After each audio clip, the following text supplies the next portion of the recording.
देखिए, मैट्रिक परीक्षा में अक्सर पूछा जाता है। आज उसी प्रश्न के बारे में फिजिक्स से रिलेटेड जो है बात करेंगे। एक बहुत ही महत्वपूर्ण प्रश्न है, एक बहुत ही महत्वपूर्ण प्रश्न है जो आपको बोर्ड पे दिख रहा होगा। तारे क्यों टिमटिमाते हैं? तारे क्यों टिमटिमाते हैं? अगर 2 नंबर प्रश्न में इस प्रश्न को पूछे, 2 नंबर वाले प्रश्न में पूछे तो एक लाइन में ये बता दीजिएगा कि वायुमंडलीय अपवर्तन के कारण तारे टिमटिमाते हैं। लेकिन अगर 5 नंबर वाले में प्रश्न में ये पूछ दे तो क्या बताएंगे?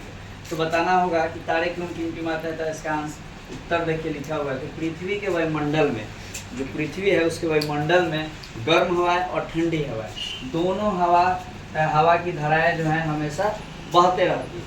गर्म और ठंडी हवा की धाराएं हमेशा बहते रहती है, लेकिन ठंडी हवा की अपेक्षा गर्म हवा की जो गर्म हवा का घनत्व और अपवर्तनांक होता है वो क्या होता है? कम होता है। और ठंडी हवा का अपवर्तनांक और घनत्व अधिक होता है।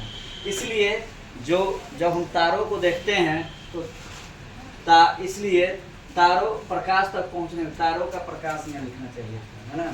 इसलिए तारों का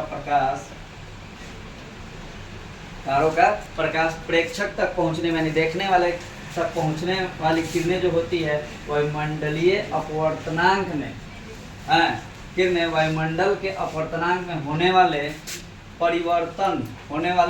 परिवर्तनों के कारण अगल बगल मुड़ जाती है। वायुमंडल में अपवर्तन होता है तो इससे अगल बगल में क्या हो जाती है? मुड़ जाती है, जिससे प्रकाश जो होता है प्रेक्षक तक बहुत ही क्या होता है?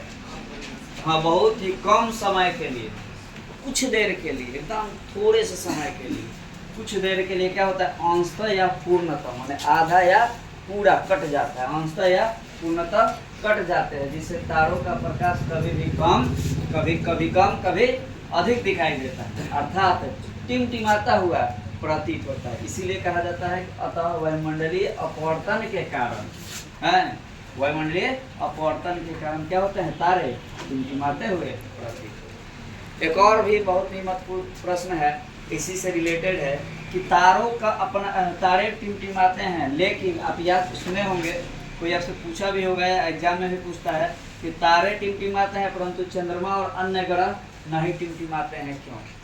है ना। तो देखिए, तारों की तुलना में देखा जाए तो चंद्रमा जो है, तारों की तुलना में देखा जाए तो चंद्रमा और अन्य ग्रह पृथ्वी के बहुत ही क्या है? निकट।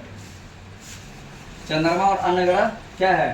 पृथ्वी के निकट है, और तारे क्या है? बहुत ही दूर है। तो तारों का प्रकाश पृथ्वी तक आने में, है ना, लगभग बिंदु स्रोत, माना लगता है कि एकदम छोटे बिंदु की जगह से तारों का प्रकाश आ रहा है ना, एकदम इतना सा बिंदु से तारों का प्रकाश आ रहा है। लेकिन चंद्रमा और अन्य ग्रह से जो प्रकाश होता है वह थोड़ा सा पृथ्वी के नज़दीक होने के कारण ज़्यादा आता है, जिसके कारण क्या होता है कि वायुमंडलीय अपवर्तन के कारण तारे जो हैं टिमटिमाते हैं, जबकि चंद्रमा और अन्य ग्रहों का प्रकाश स्रोत ज़्यादा फैला हुआ रहता है, इससे ज़्यादा फैला हुआ रहता है, ठीक ना, फैला हुआ समझा जाता है, जिससे उनका प्रकाश नहीं कटता है। तारा और अन्य ग्रहों का प्रकाश, चंद्रमा और अन्य ग्रहों का प्रकाश नहीं फैलता है, नहीं कटता है।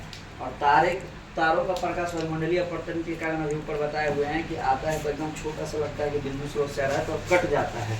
यही कारण है कि तारे टिमटिमाते हुए प्रतीत होते हैं, जबकि चंद्रमा और अन्य ग्रह टिमटिमाते हुए प्रतीत नहीं होते। एक और बात नोट में याद रखिएगा कि तारों का अपना प्रकाश होता है, जबकि चंद्रमा और अन्य ग्रहों का अपना प्रकाश नहीं होता है। लेकिन सर वह कैसे चमकता है?